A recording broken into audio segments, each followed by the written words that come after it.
Okay, g'day folks, and welcome back to KIERAN'S training. Alright, so what we want to do tonight, we're going to have a discussion. Well, let's see what comes up tonight. So I've covered a couple of videos this week. So this week I've had a bit of a talk about the roles and responsibilities of Dogman. And in case you missed that video, what that boiled down to was the roles of Dogman is he has to find out the weight of the load. He then has to, once he knows the weight of the load, that'll allow him to go select his lifting equipment. He'll then inspect his lifting equipment. All right, once he's done that, his next part of the role is to sling the loads. Once the load's been slung, he can communicate the weight of the load to the crane operator, and he can also start to direct the crane. So in a nutshell, that's the roles of a Dogman. It's to find out the weight of the load, select your lifting equipment, inspect your lifting equipment, use correct slinging techniques, communicate with the crane operator about load weights, and direct the crane. All right, and from there we also went on and we had a little bit of talk about basic rigging and steel work in particular, seeing as I'm currently on a job working with some riggers erecting some steelwork, so we had a bit of a chat about that. Alright, so anything you want to chat about tonight, you just pop the questions up and we can have a talk about them as well. Alright, so I'll give you a little bit of a heads up of what's planned for the future, so, and you can let me know your opinions on this. I'm sort of having an idea of maybe I should develop a pre-course course, pretty much. So just to sell online, probably on the cheap side, about $50 or so, but just an introduction to dogging and basic rigging and intermediate rigging, just to help you as you come into the course. So I know I do all these videos that do cover a lot of the topics, but to get a little bit more in depth in it, I figured if I start developing a course, so let us know if you think that's a good idea, if that'll help you out at all. Okay, so if that's the kind of thing you're looking for, give us a heads up, because I am a little pressed for time and it may take a month or two to actually come through with it. But if the demand's there, I'm willing to put it up and help you guys out. I mean, that's the whole point of doing all of this, is to help you guys out. Okay, so we're starting to get a few come on board now. So if anyone has any questions they'd like to know where it comes to the high-risk licensing, just ask away. I'm here for the next hour or two and we'll have a chat. All right, so nothing up there just yet. All right, so another thing I did do this week, I did try something a little bit different. I did put up one video using AI. I'm not a real big fan of it, but it seems to be the way it goes. And that was on 10 tips about safe use of a crane. Now, gives your ideas on that one if you've seen it. I know it hasn't rated as highly as some of the others, but I was just trying something different, see if it worked. Obviously you guys weren't too much of a fan of it, seeing as it didn't rate that well. Alright, okay, so what will we talk about? So we talked about the roles and responsibilities of a Dogman. So let's have a talk about what does a basic rigger do.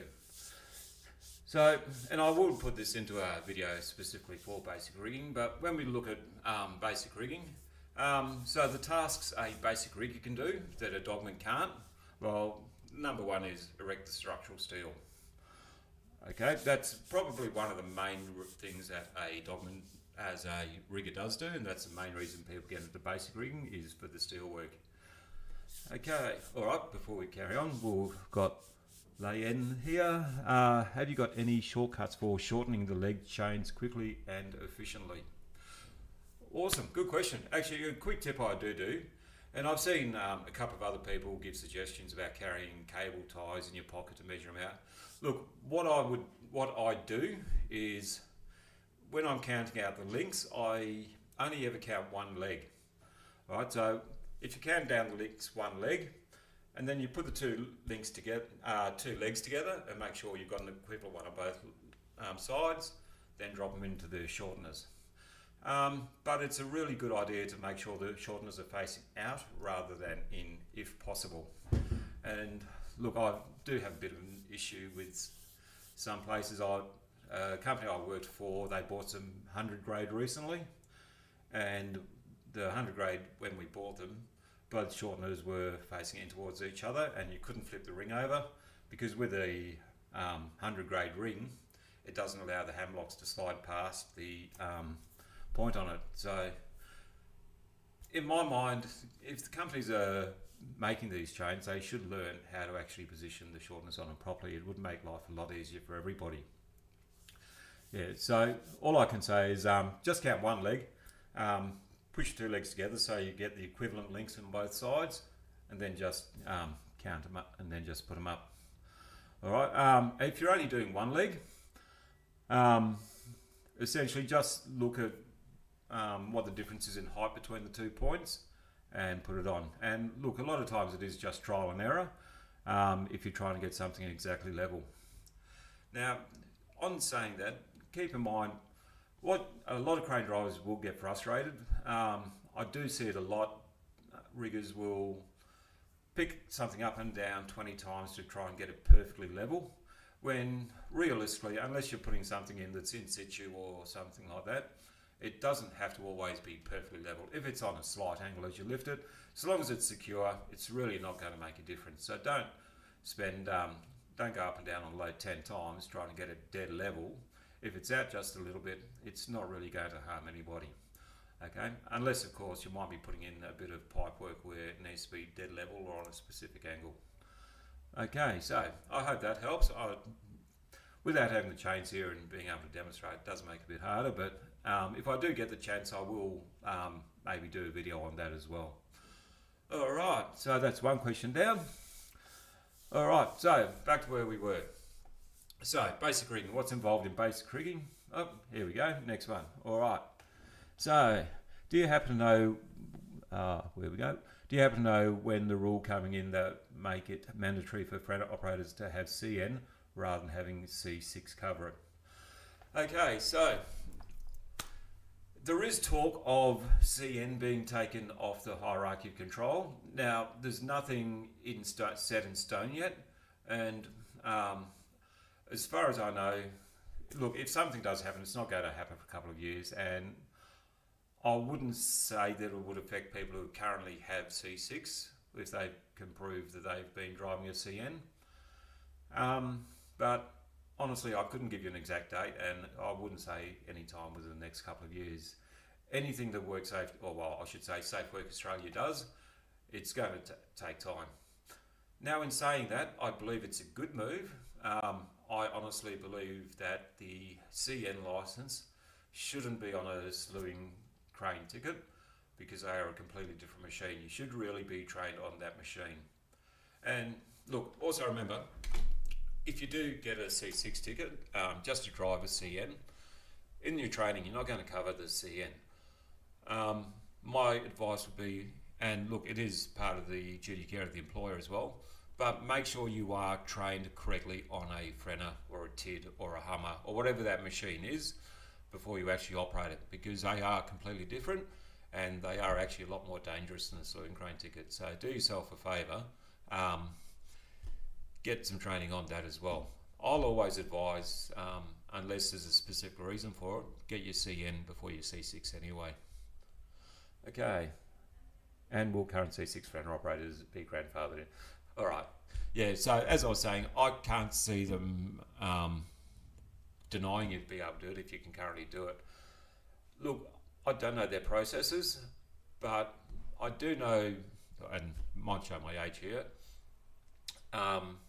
with truck license, we'll take that for example. So I don't know what it was like on the eastern side here, but over in WA we used to have A class, B class and C class. A class was essentially your driving license. B class was equivalent to what is now a HR, and C class was for a semi or a MC, so it covered both. Now when they did change to the new system using the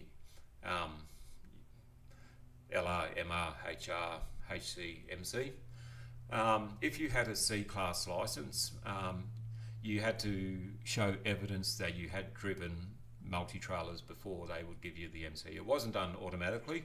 You did have to show some evidence that you'd had experience driving them as well. Now, I don't want to try and guess what they're going to do, but I know when they did the driving licences over in WA back in the time, that's the way they went around it.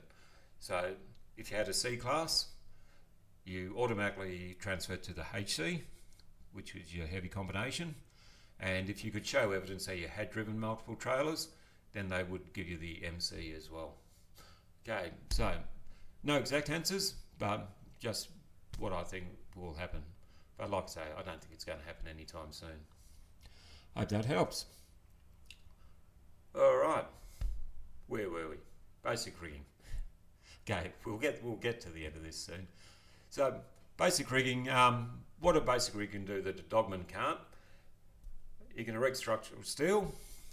Okay, basic rigging also does concrete panels. Now I've done a couple of the community posts asking questions about concrete panels. To lift a concrete panel, you've got to have a basic rigging ticket.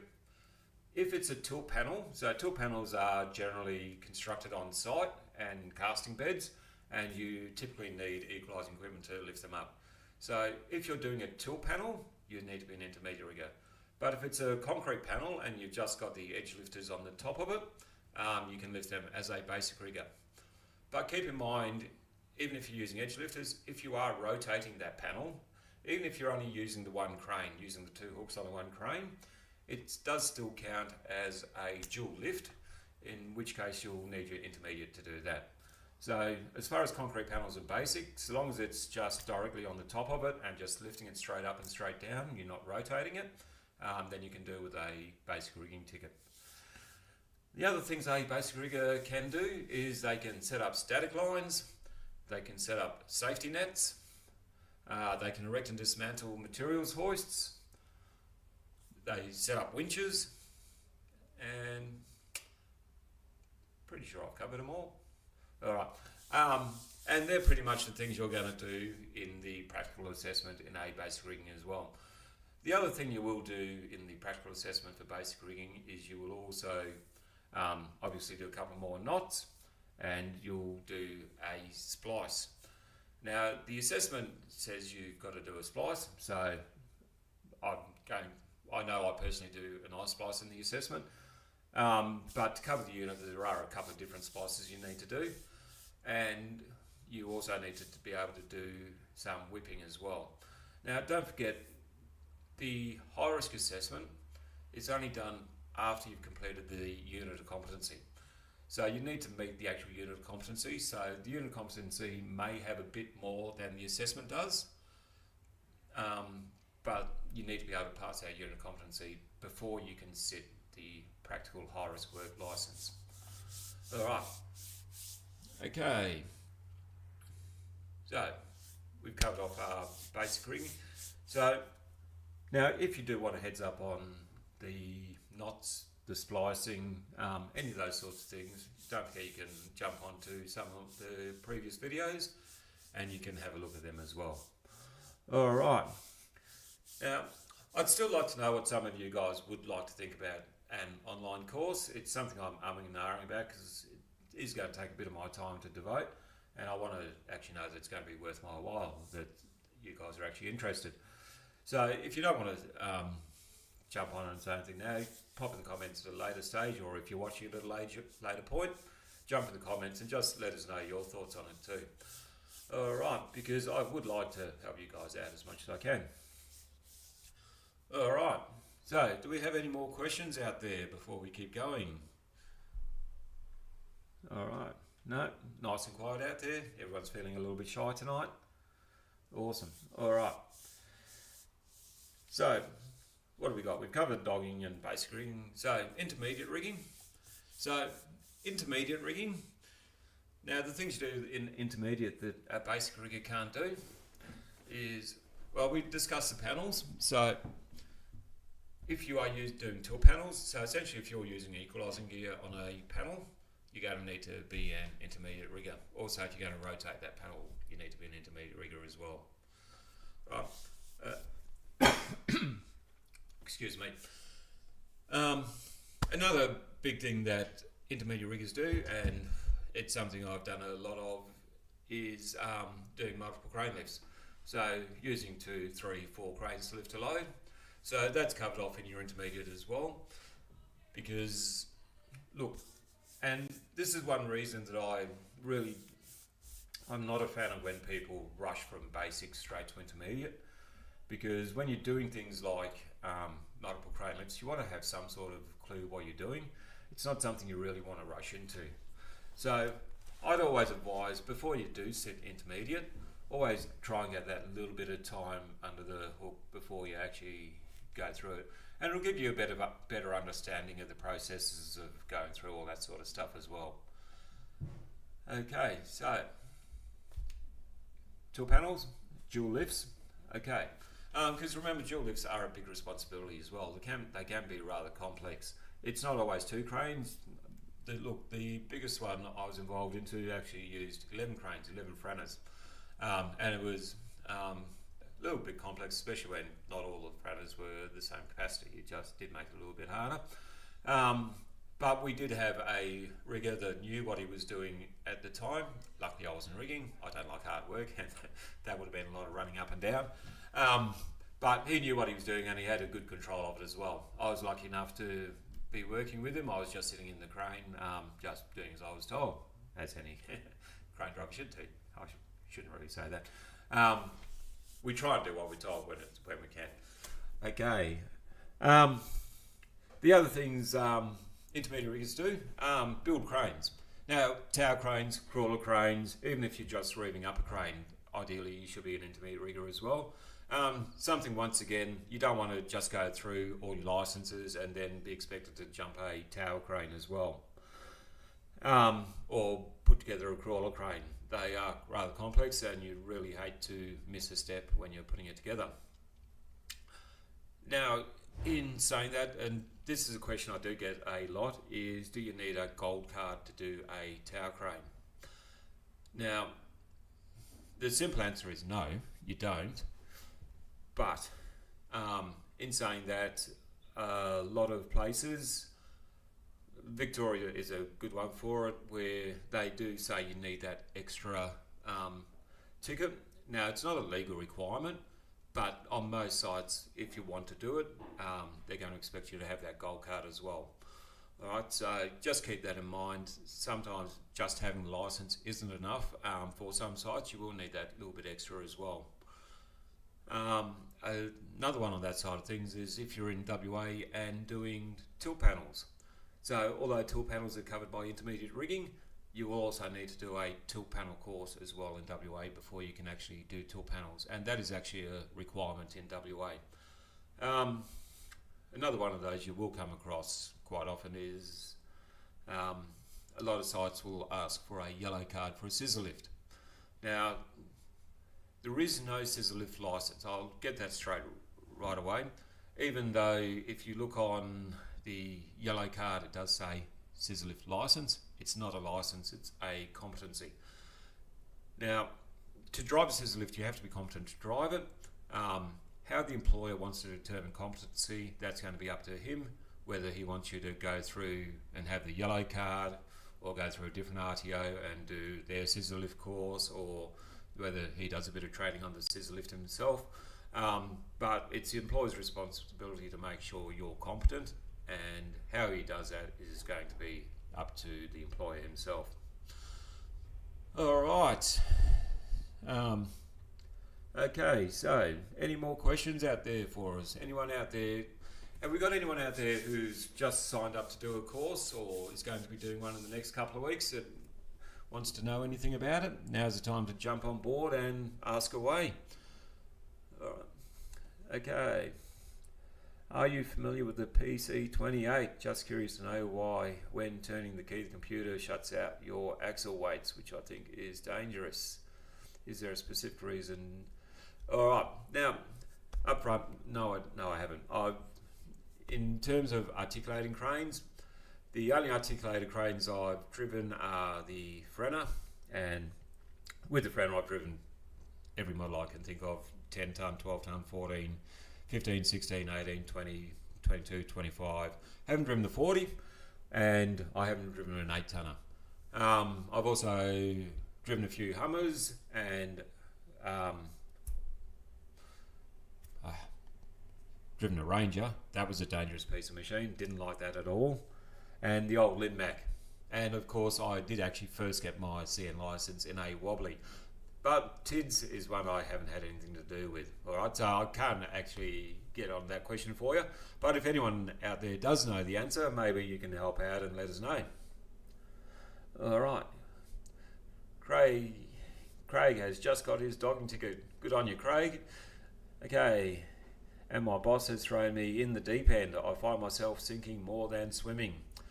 All right. Now, that is a big problem. Now, and I know it does happen a lot with labour hire companies, especially. They just put you out on hire without with the expectation that you already know how to do everything. Now, I'm not sure of your circumstances in particular, Craig, but my first thing I would do is I would have a talk to the boss and let him know you're inexperienced.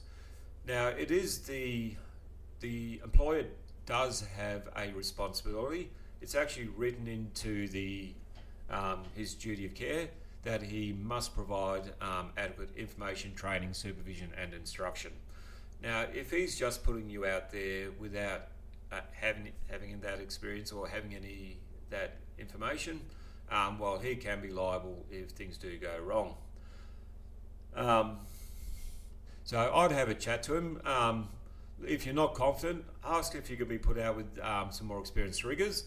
And the best thing that will happen is you'll go out with a couple of other riggers. Perhaps you'll stay as the groundie to start with. If the crane driver can keep an eye on you on the ground as well, all is good. And as you progress, ask questions. There's no such thing as a silly question. The only thing, there are plenty of silly answers though. One thing that used to frustrate me as a crane driver was quite often I used to ask, doggies used to ask questions all the time, I'd see them doing something wrong and I'd give them a little bit of a hint or a little bit of a heads up and they'd throw their chest out and say, I know that, I'm a dogman. Listen to people as well. Okay, so Craig, find it stressful in dogging course. I did 5 basic lifts and on site I have to lift a lot of stuff I haven't lifted before. Okay, and I feel for you, and I've said this previously and I'll say it again, none of these courses are actually long enough. The lifts that you do in your dogging course are actually dictated by Safe Work Australia, and the problem is because the courses are so short, and I've been guilty of this once or twice, I've tried to show too much to the students in that period of time and it distracts from the lifts they need to do to pass the license. So it's hard for the trainers to do too much more because they need to be able to help you get through that license. Now, if they show you too many different things, it's too much to take in that short time, and they need to be able to focus on the lifts you need in order to pass the license.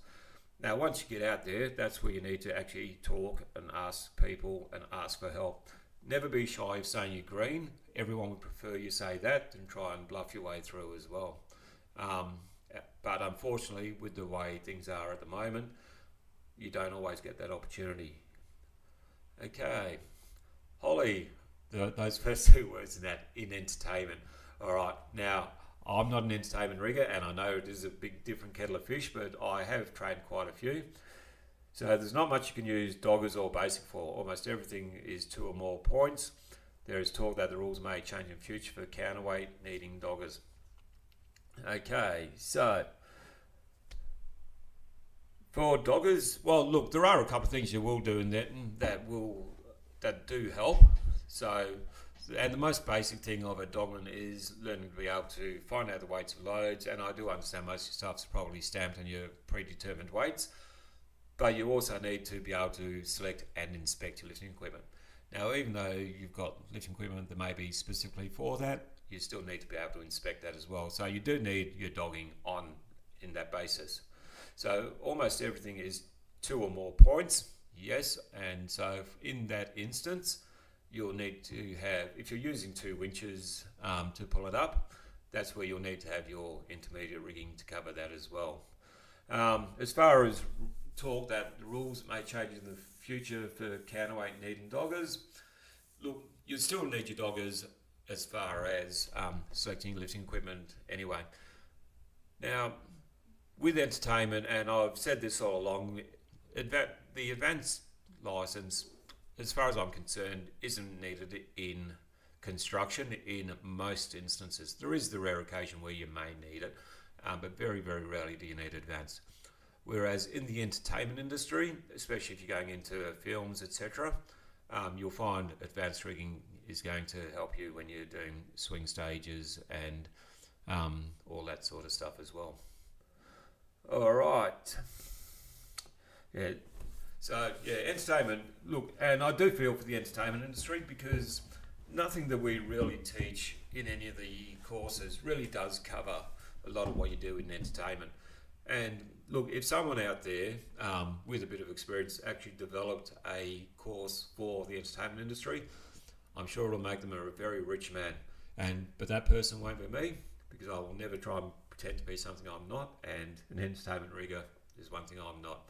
I do have a basic understanding of some of it. I have driven the crane on a lot of occasions, setting up stages for bands. I think the last one I did was Andrea Rio in the at Subi Oval. But by no means, I'm not the person who talks about entertainment. But if anyone out there does know about the entertainment industry and you want to make a bit of money, my advice, do what I'm doing for the rest of the industry, well, the construction industry.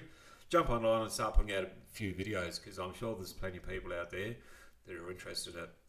And I know it is a very large industry, because especially during COVID, it was phenomenal the amount of students we had from the entertainment industry trying to upskill while they were off work as well. All right, so if there's anyone out there that does entertainment, that's what you should be doing. Jump online, run a few videos, help out your fellow workers, and maybe you'll make something out of it in time. Okay, anybody else out there got anything for us? No? All right, just one minute.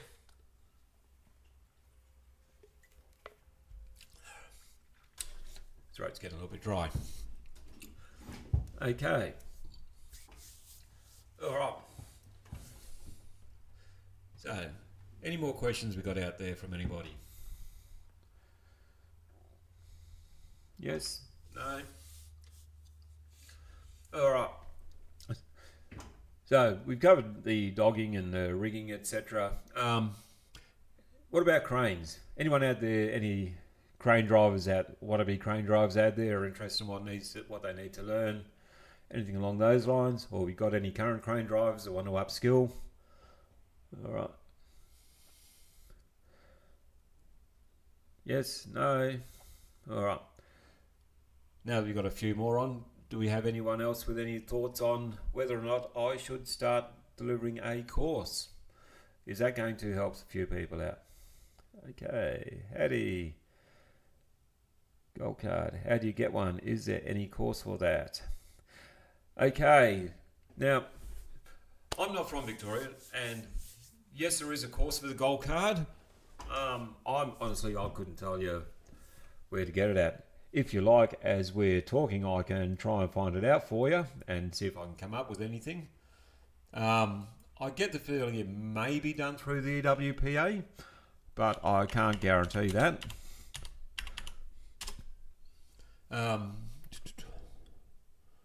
Where are we? The gold card. For seniors? I guess you don't want it for seniors.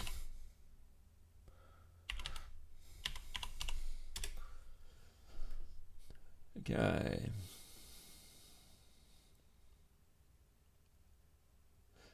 Okay. CFMU has a list of gold card holders and tower crane crew.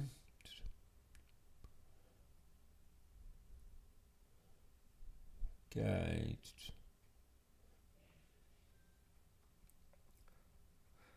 Nothing's actually coming up too quickly on that one.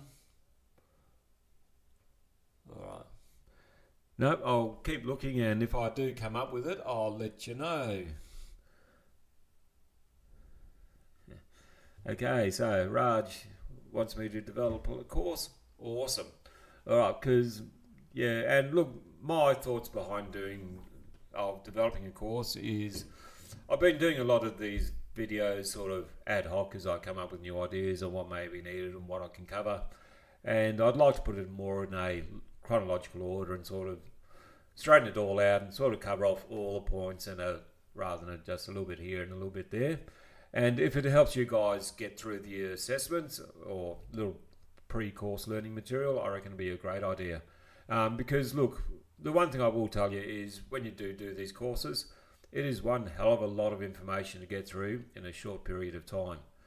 And they say it's a 5-day course, where in reality, it's actually a 3-day course, and it's got 2 days of assessments.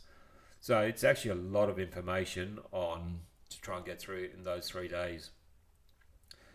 Okay, also, what tickets licenses can you get to make you more employment?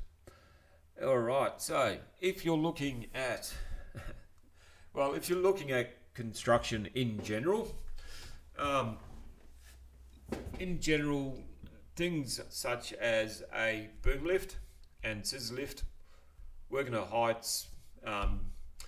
Look, I know a lot of people say confined space, but look, in construction, it's not really a big one. But if you do go to mine sites and that sort of thing, that could be a big help, because you do work inside conveyor chutes and that sort of thing as well. Okay, is there a minimum rigger qualification to swing the fly? Yes, so if you want to boil it down, it's part of erecting a crane, so that would come under intermediate rigging. So long as there is an intermediate rigger there helping you, you don't have to be one yourself. There can be another intermediate rigger. Now, just on that, so what you'll find is a lot of, especially panel crews. Now, to be on a tilt panel crew, you don't have to be an intermediate rigger. You just need to have an intermediate rigger there in charge of the lift. You'll find quite often you'll have a lot of basic riggers or even some dogmen that are there as assistants to help, etc. But the responsibilities come down to the intermediate rigger to run the lift for tilt panels. Same as a dual lift, you'll get a number of riggers out there. They won't all be intermediate, but you will have an intermediate rigger there that's in charge of the lift. Okay. Dogman and basic rigging maths formulas. What's the best way to remember them all if you're not good at maths? Okay, now, as far as the dogging formulas go, now, look, it's actually a lot easier now than it was 18 months, 2 years ago when they changed it. A lot of the formulas have gone out of it. There are still a couple in there. Now, my best bet, and look, I am planning on redoing those videos on the formulas and just trying to slow it down and go through them a bit, because some people do tell me I go through it a little bit quick. So I am planning on redoing them shortly, but my best advice is, and I've told this to students all the time, if you look at basic rigging, for example, now there used to be 5, there's now 4 formulas. The one in the middle they've taken out. So there's still 4 formulas. My advice I've always given the people in the class is, look, I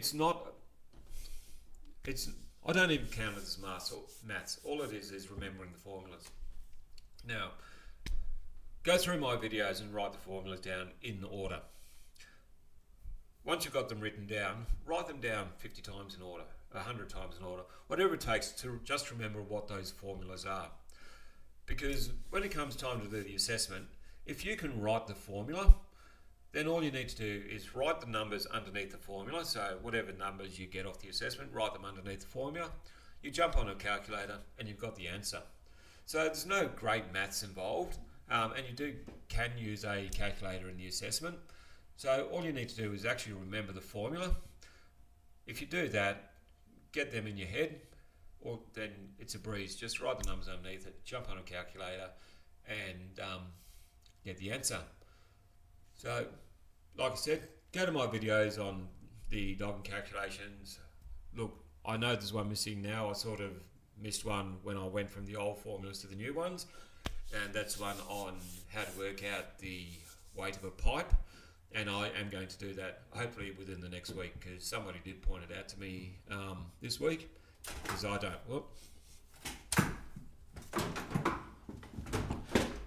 Because I don't go back and watch my own videos. I hate the sound of my own voice. Some of you guys might be getting sick of it too. But I am going to redo the one on working out the weight of a pipe, whether it be a concrete pipe or a steel pipe. But like most maths, it's just formulas. Watch through the videos. As you're watching the videos, write down the formulas, and then once you remember the formulas, go to the question, put the numbers underneath the formula, and just jump on a calculator. I find most people that have failed the calculation side of things are the guys that haven't written the formulas down in the assessment. If you write the formula down, once you've got that, the rest is a breeze. Okay. HR license is pretty important to driving counterweight vehicles. Yes, HR license is a great one to have, especially if you're rigging for the smaller cranes, so 60 tonners, etc., where most of your counterweight's been carried on a HR truck. And if you've got a HC license, I love you. There's plenty of companies out there that are looking for riggers that do have a HC license, because unfortunately, look, if you start getting into something, say a 130 that's got 28.5 tonne of counterweight plus wing weights, etc., you're going to need semis to drive them. So HC license is a great one to have. If you're driving cranes, HR is all you need, unless you get into the really big stuff where you start driving the crane with the boom and a dolly. But yeah, HR most definitely. If I was just starting out, I would definitely be getting my HR license as well. Okay, does WP high-risk license cover scissor lift as well, or will you require to do yellow card course? Okay, so does it cover the yellow card? Well, no, because does it cover the scissor lift? No, because the scissor lift doesn't require a license. It just requires you to be competent. Now, look, a lot of different sites are going to have a lot of different rules. So,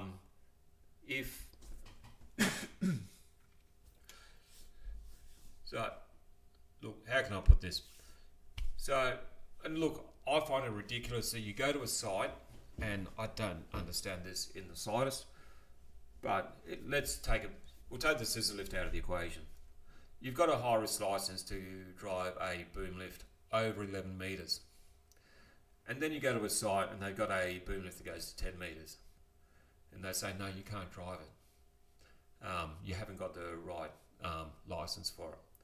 Well, under 11 metres is the same as a scissor lift. You don't need a licence. Now, you can't tell me that you can drive one over 11 metres, but then you need to go and get a separate one to drive something smaller. That's like saying you've got a... look, most people get their C6 licence before and they'll never get a C2 licence. That's like saying you've got a C6 licence but you can't drive a 7-tonne Cabelco because you don't have the appropriate licence. I find that ridiculous. I don't understand where that mentality comes from. Now, as far as scissor lift goes, as I said before, the scissor lift, no, you don't need a yellow card to drive it. You can ring up WorkSafe and they will tell you the exact same thing. To drive a scissor lift, you need to be competent. How that competency is determined by whoever's putting you in that scissor lift. So it's your employer's responsibility to make sure you're competent to drive it. Most of them will do that by saying, go get your yellow card. Now, I don't care if it's a yellow card, if it's a pink card, or what colour the card is. It doesn't matter. You're going to do a course. It's all covering the same unit. It doesn't matter who the provider is. If you're covering the unit, doesn't matter about the provider. It's just some people seem to have the mentality that a yellow card has to drive a scissor lift. That is an outright lie. You do not need a yellow card to drive a scissor lift. I don't think I could say it any more clearly. Okay. All right. Yeah, I do have an issue with that yellow card. I think it's some organisations are trying to push an agenda, and the very fact that it says on their card that it is a licence is an outright lie, because it isn't a licence at all.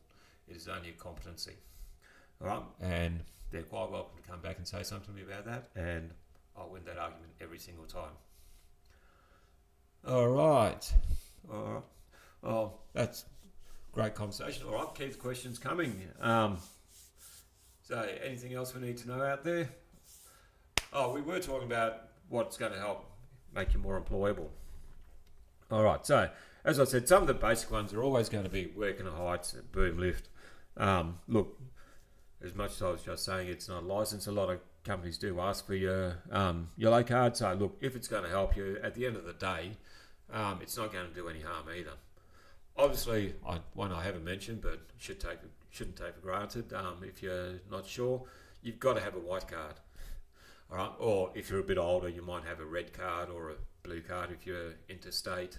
But you definitely need that construction industry card before you can do anything on any site. As I said, if you're looking somewhere more like a mine site or a refinery or a quarry, even a confined space could be a good one as well.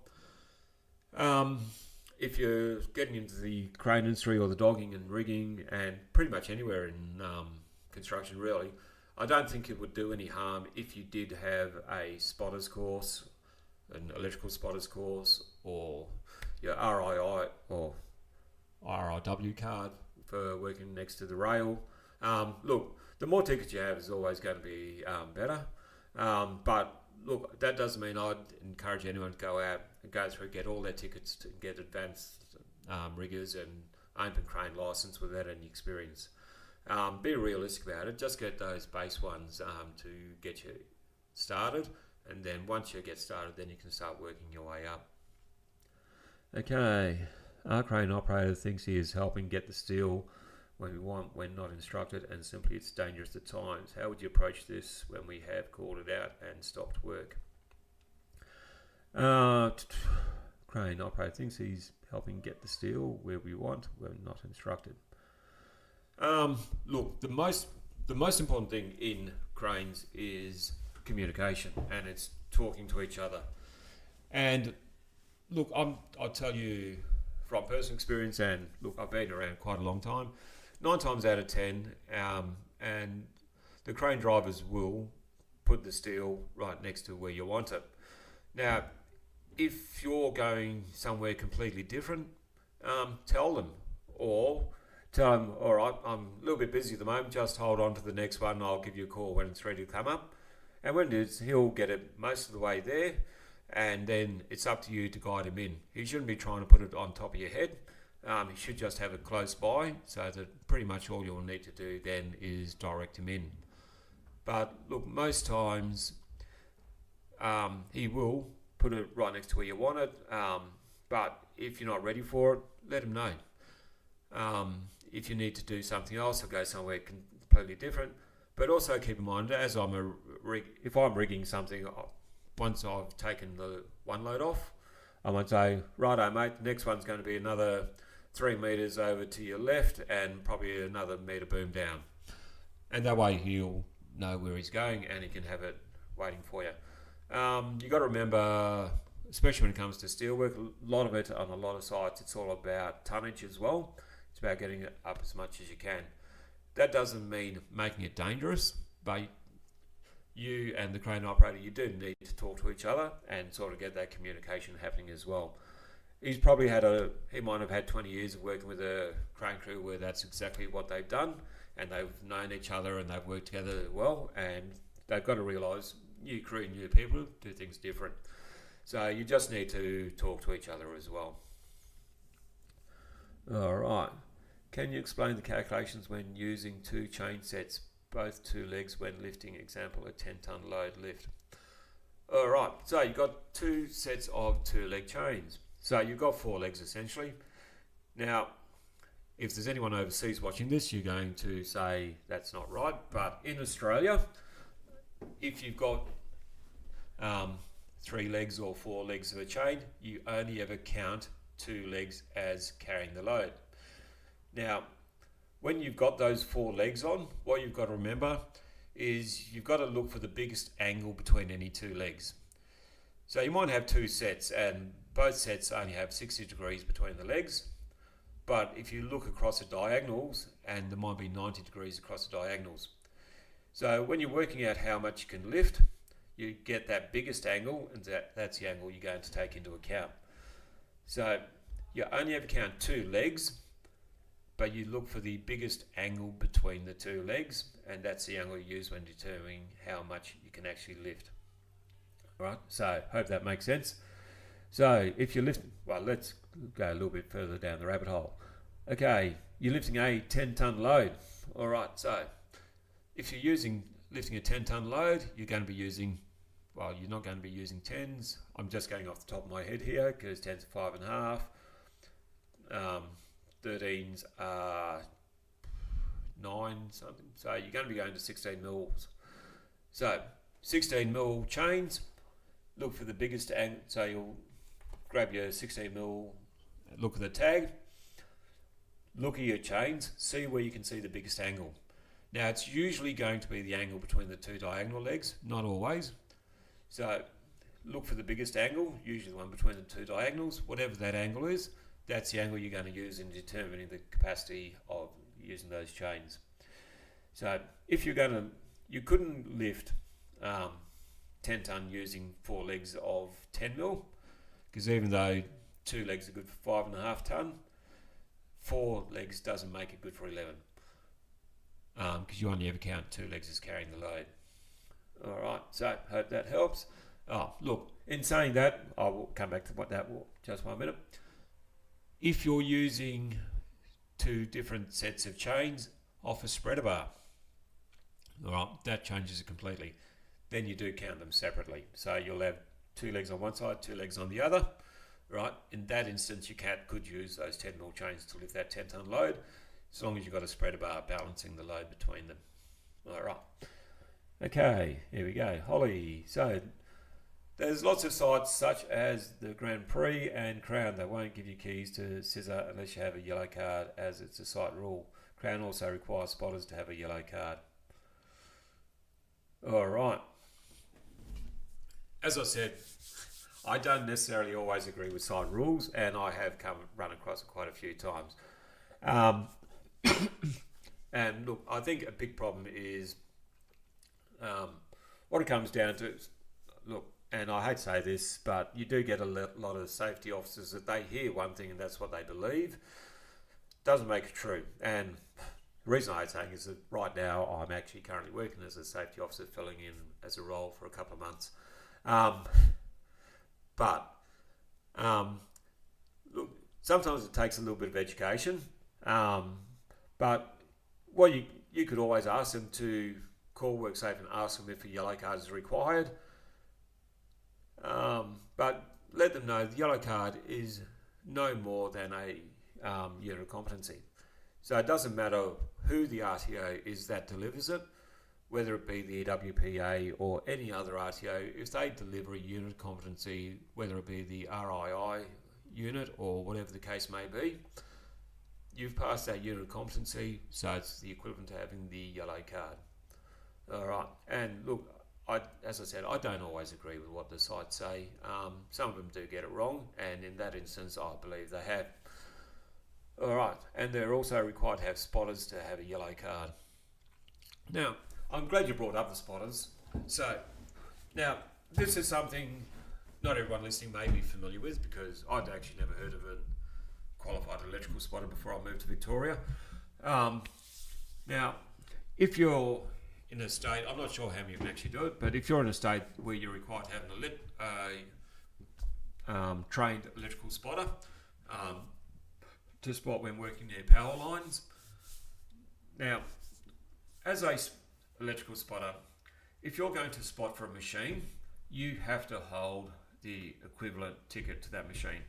So if you were going to spot for a backhoe near the power lines, you've got to have a backhoe license. If you're going to spot for a haul truck, you need to have a haul truck license. If you're going to spot for a crane, you need to have a crane license.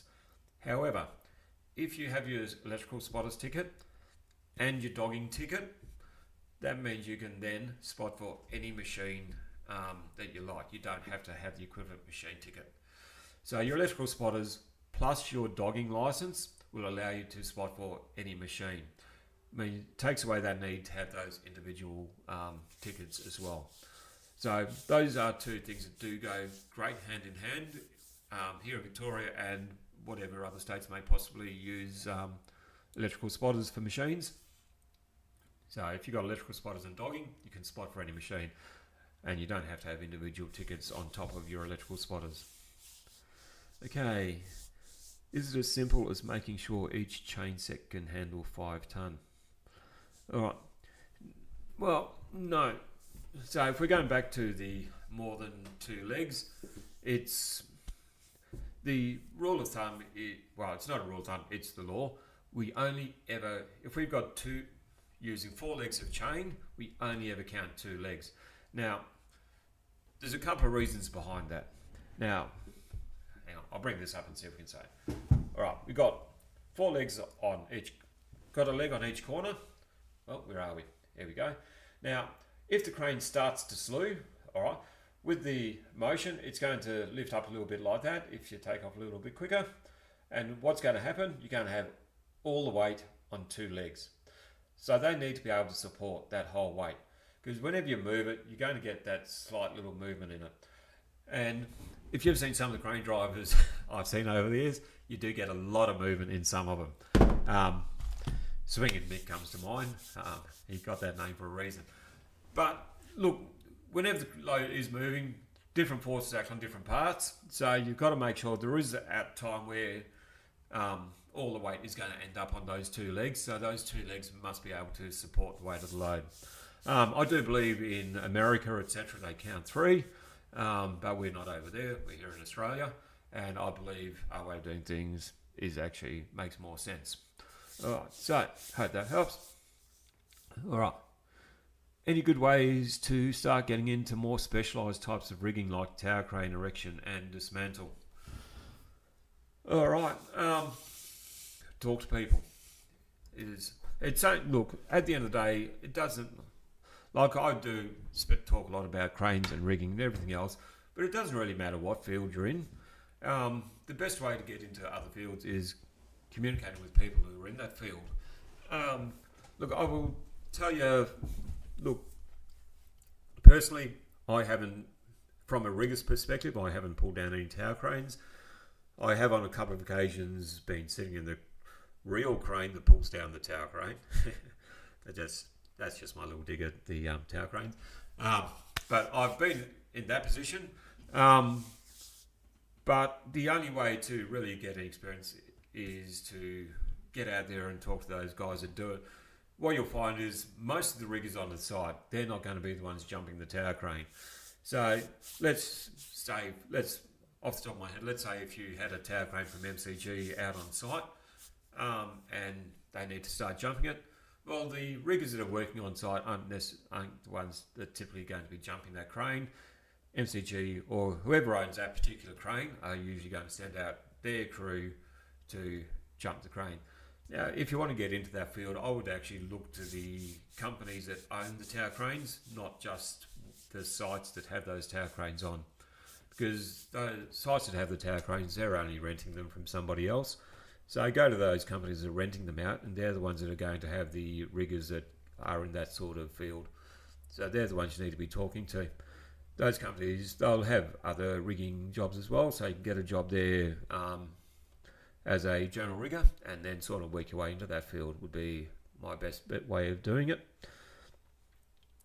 Okay, awesome. Good to see we've got plenty of people on tonight, keeping us busy. All right, who else have we got out there?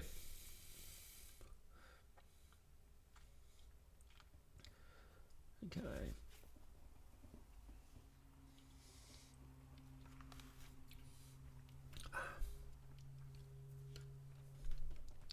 Yeah, my daughter had the flu over the weekend. I think she's starting to give it to me. I can feel the throat getting a little bit sore at the moment.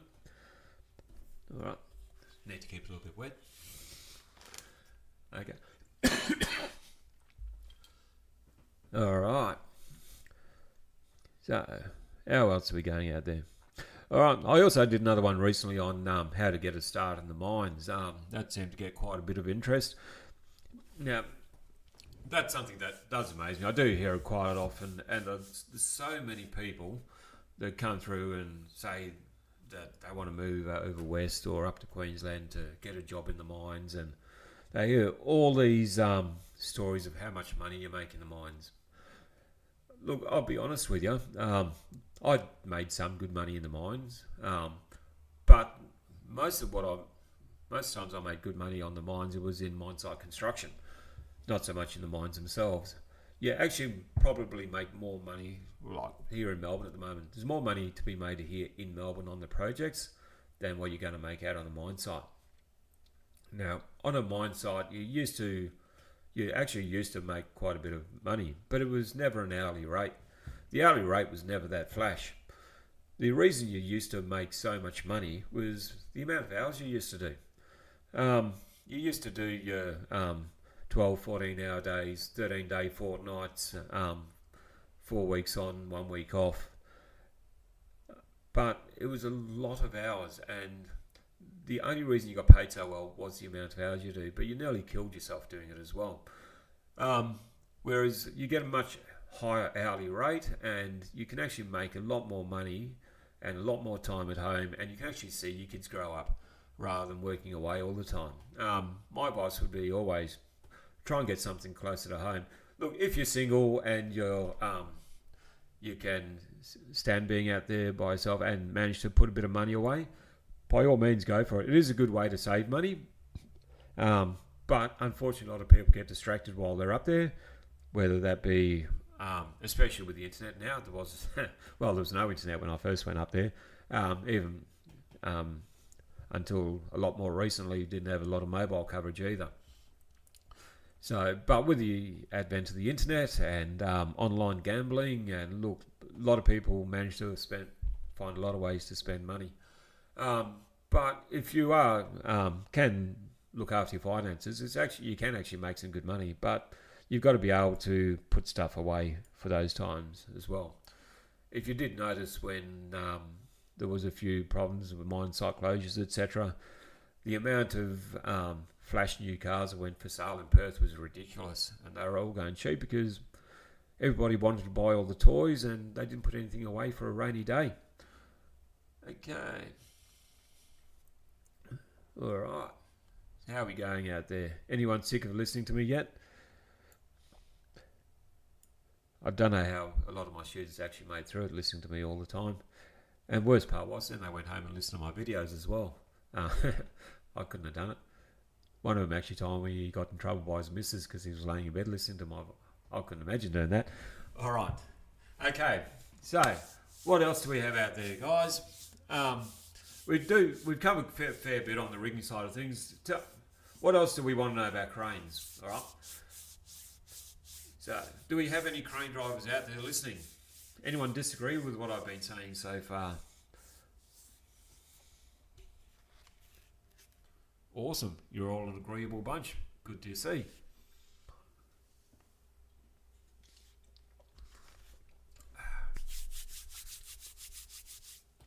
Okay. All right. Okay. Yes, no.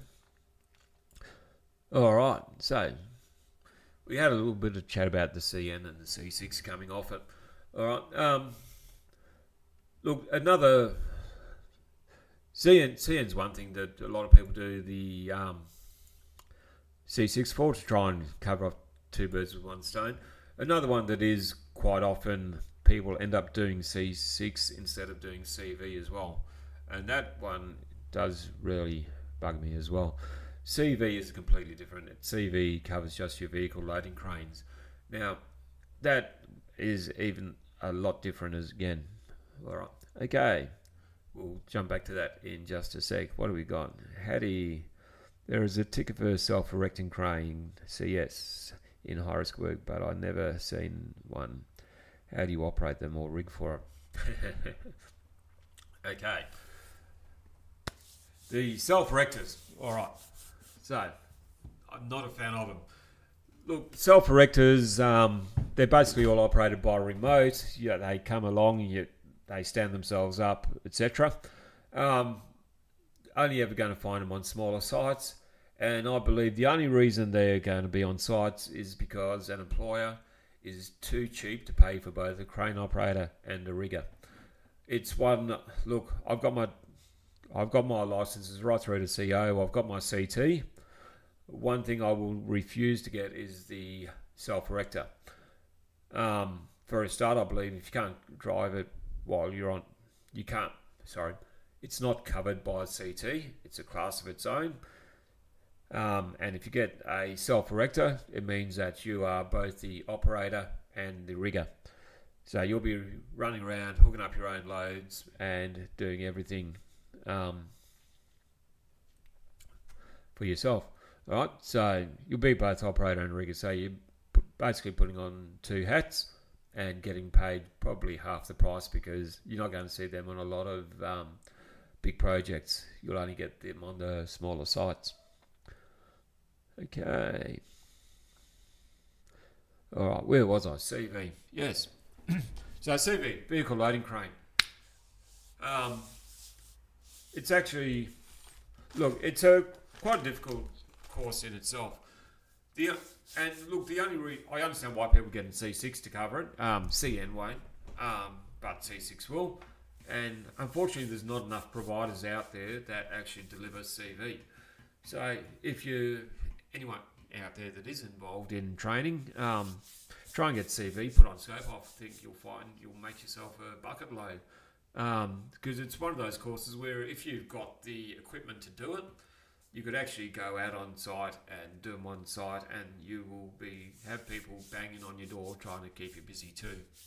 I am accredited to train CV, but it's one of those courses where there's very few people that actually train it.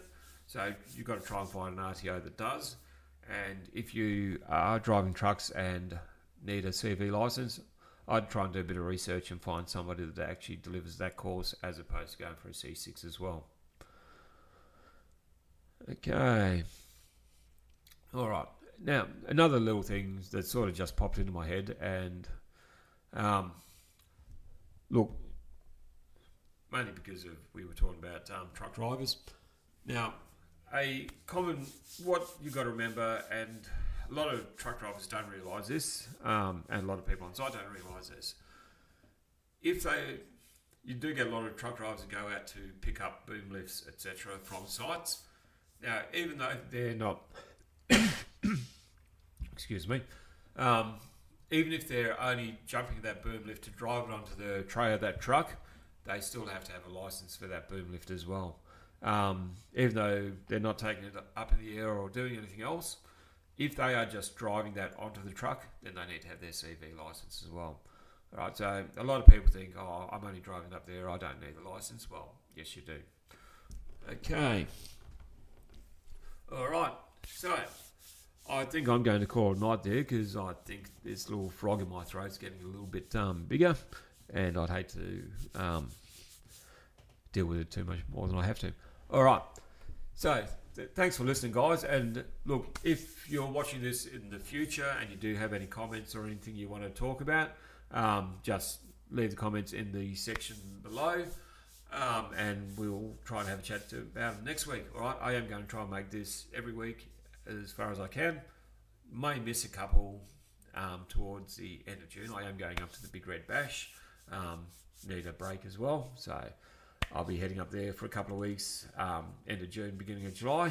So I'll probably going to miss those couple, but I will try and keep them going on a regular basis. And you don't have to wait for the Sunday night. If you do have any questions in the meantime, you can always just jump online and ask questions online as well, and I'll be happy to answer them as soon as I can. All right, so thanks for listening, guys. Keep tuned for the next video as well. If you haven't already, don't forget to hit that like and subscribe button. You can even hit that little notification bell. That'll keep you informed if I'm going to pop up again as well. All right, guys, thanks for your time, and I'll